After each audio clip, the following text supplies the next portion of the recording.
എല്ലാവർക്കും സ്വാഗതം. ഈ റിവ്യൂ ഇഷ്ടപ്പെടുവാണെങ്കിൽ ഒന്ന് ലൈക്ക് ചെയ്തും സബ്സ്ക്രൈബ് ചെയ്തും സപ്പോർട്ട് ചെയ്യണേ. അപ്പോൾ ഇന്നത്തെ എപ്പിസോഡിൽ ആദ്യമേ കാണിക്കുന്നത് അതിജീവിതയ്ക്ക് നീതി കിട്ടണം എന്ന് പറഞ്ഞ് കുറേ പേര് പ്രകടനങ്ങളൊക്കെ നടത്തിക്കൊണ്ട് കോടതിയിലേക്ക് എത്തുവാണ്.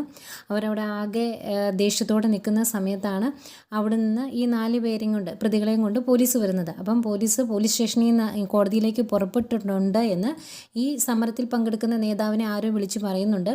അതുപോലെ ഞങ്ങൾ ഇവിടുന്ന് പുറപ്പെട്ടു എന്നുള്ള കാര്യം അവിടുന്ന് പോലീസുകാരെ കോടതി വളപ്പിൽ സംരക്ഷണം ഒരുക്കാൻ വേണ്ടി നിൽക്കുന്ന പോലീസുകാരുണ്ടല്ലോ, അവരെയും വിളിച്ച് അറിയിക്കുന്നുണ്ട്. അന്നേരം കുഴപ്പമില്ല, നിങ്ങളങ്ങ് പോന്നോ, ഞങ്ങൾ ഇവിടുത്തെ കാര്യങ്ങളൊക്കെ നോക്കിക്കോളാം, എല്ലാം കൺട്രോൾ ചെയ്തോളാം, പോരെ എന്ന് പറയുന്നു. അങ്ങനെ പോലീസ് ജീപ്പും വാനും ഒക്കെ കോടതി വളപ്പിലേക്ക് കയറുവാണ്. വന്ന് കയറുന്നത് ആകെ ബഹളമാട്ടോ.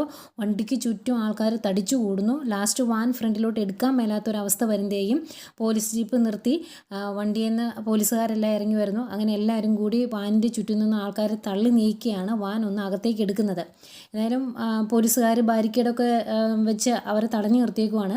വാൻ കോടതി വളപ്പിൽ കൊണ്ട് നിർത്തി കഴിയുമ്പോൾ ഇവർ ഈ ബാരിക്കേഡൊക്കെ പൊളിച്ച് പിന്നെയും അകത്തോട്ട് കയറി വരുന്നുണ്ട്.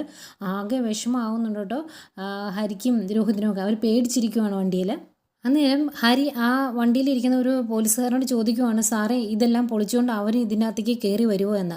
അന്നേരം കയറി വന്നാൽ എന്താടാ കുഴപ്പം, നീ എന്തിനാ ഇങ്ങനെ പേടിക്കുന്നത് എന്ന് ചോദിക്കുവാണ്. ഇത്തിരി പുച്ഛത്തോടെയാണ് ചോദിക്കുന്നത്, നിനക്കത് ചോദിക്കാനുള്ള അവകാശമില്ല എന്നുള്ള രീതിയിൽ.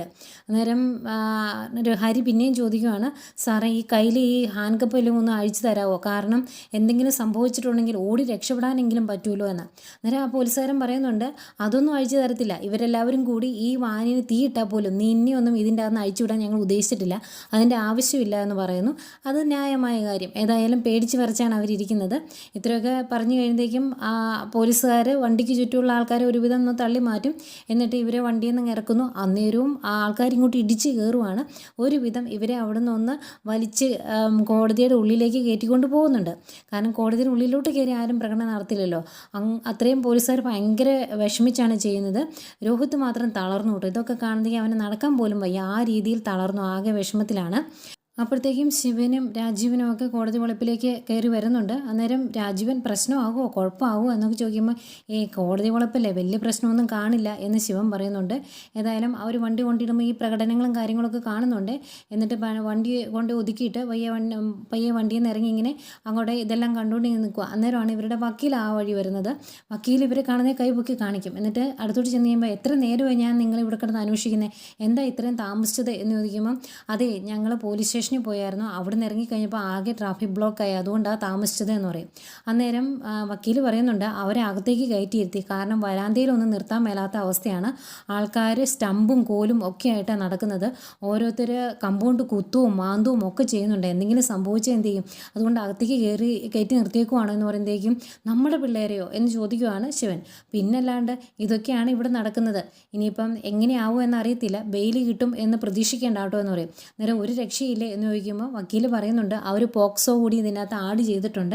പെൺകുട്ടിക്ക് 18 കഴിഞ്ഞു, പക്ഷേ ഇതിനു മുമ്പും പീഡിപ്പിക്കപ്പെട്ടിട്ടുണ്ട് എന്ന രീതിയിലാണ് അവർ കേസ് FIR തയ്യാറാക്കിയേക്കുന്നത് എന്ന് പറയും. അന്നേരം ഇനി എന്താ ചെയ്യുന്നത് എന്ന് ചോദിക്കുമ്പോൾ വക്കീൽ പറയുന്നുണ്ട്, പേടിക്കണ്ട, നമുക്ക് മാക്സിമം അപ്പീൽ ചെയ്ത് നോക്കാം, പിന്നെ 30 ദിവസമൊന്നും അകത്ത് കിടക്കേണ്ടി വരില്ല, നമുക്ക് നല്ല സ്ട്രോങ് ആയിട്ട് നിൽക്കാം, നന്നായിട്ട് വാദിച്ചിട്ടുണ്ടെങ്കിൽ അതിനു മുമ്പ് ഇറക്കിക്കൊണ്ട് വരാം എന്നൊക്കെ പറയുന്നുണ്ട്.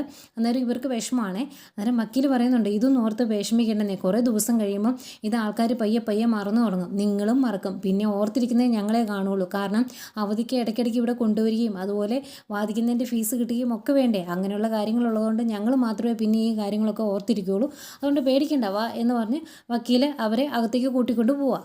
പിന്നെ കാണിക്കുന്നത് രേവതിക്കുട്ടിയും മാമച്ചായനെയും ഒക്കെയാണ്. അവർ ഈ കാര്യങ്ങൾ മൊത്തം TV കാണുവാണ്. അത് മൊത്തം നമ്മൾ കാണിച്ച ആ കാര്യങ്ങൾ മൊത്തം അവർ TV കാണിക്കുന്നതായിട്ടും കാണുന്നതായിട്ടും പിന്നെയും കാണിക്കുന്നുണ്ട് കേട്ടോ. വരുന്നതും ആൾക്കാർ ബഹളം വയ്ക്കുന്നതും വണ്ടിയിൽ നിന്ന് ഒരുവിധം ഇറക്കിക്കൊണ്ട് പോകുന്ന കാര്യങ്ങളെല്ലാം ന്യൂസ് പറയുന്നതായിട്ട് ഇവർ TV കാണുവാണ് പിന്നെ ഇരുന്ന്. അന്നേരം അതിനിടയ്ക്ക് മാമച്ചായനെ വൈകിട്ട് ക്രിക്കറ്റ് ഉള്ളത് 2020 അത് കാണണം, ഞാൻ റിമോട്ട് ചോദിക്കുമ്പോൾ ഇതൊന്ന് കാണട്ടെ എന്ന് പറഞ്ഞാൽ അക്ഷമയോടുകൂടി കണ്ടുകൊണ്ടിരിക്കുന്ന രേവതിക്കുട്ടിയെ കാണിച്ചുകൊണ്ടാണ് ഇന്നത്തെ എപ്പിസോഡ് അവസാനിക്കുന്നത്. ഇന്നും പ്രൊമോ കാണിച്ചിട്ടില്ല കേട്ടോ.